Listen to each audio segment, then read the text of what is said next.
ਲਿਆਓ ਭਾਜੀ ਜਲਦੀ ਜਲਦੀ ਕਰੋ। ਗਾਂ ਦਾ ਕਿਹੜਾ ਜੇ? ਆ ਵਾਲਾ ਜੀ। ਉਹ ਪਰਲੀ ਡਰਮੀ ਚ ਪਾ ਦੇ। ਇਹ ਮੱਝਾਂ ਦਾ ਹੀ ਏ? हाँ जी। बिस्मिल्लाह। ਇਹ ਵੀ ਮੱਝ ਦਾ ਹੀ ਹੈ ਨਾ? आहो ये भी मझ दा ही है ते पैसे भी टाइम नाल दे देगा। मझां वंडा भी खांदियां ने। दुध लजाई जाना हुंदा है।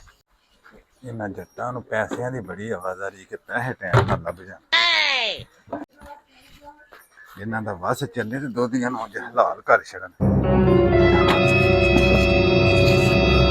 हैं फिर आ गया हुण ते जे दुध लैके गया लगदा पैसे लैके आया। ये भी बिस्सी दे बगैर नहीं काम आंदे। हाँ भी भरा आ गया लिया कट पैसे।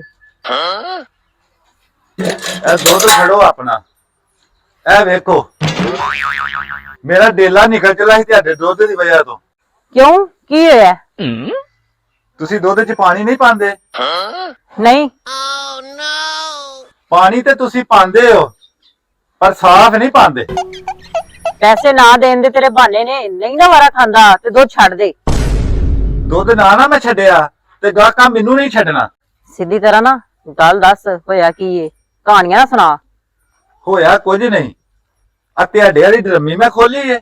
ਇੱਕ ਨਹੀਂ ਦੋ ਨਹੀਂ ਤਿੰਨ ਤਿੰਨ ਡੱਡੂ ਛਾਲ ਮਾਰ ਕੇ ਬਾਹਰ। अरे कहना क्या चाहते हो? ਭਈ ਤੈਨੂੰ ਭੁਲੇਖਾ ਪੈ ਗਿਆ। ਜਿੱਥੋਂ ਅਸੀਂ ਪਾਣੀ ਪਾਣੇ ਨਾ ਉੱਥੇ ਡੱਡੂ ਛੱਡੋ ਉੱਥੇ ਤਾਂ ਮੱਛੀ ਵੀ ਨਹੀਂ ਹੈ।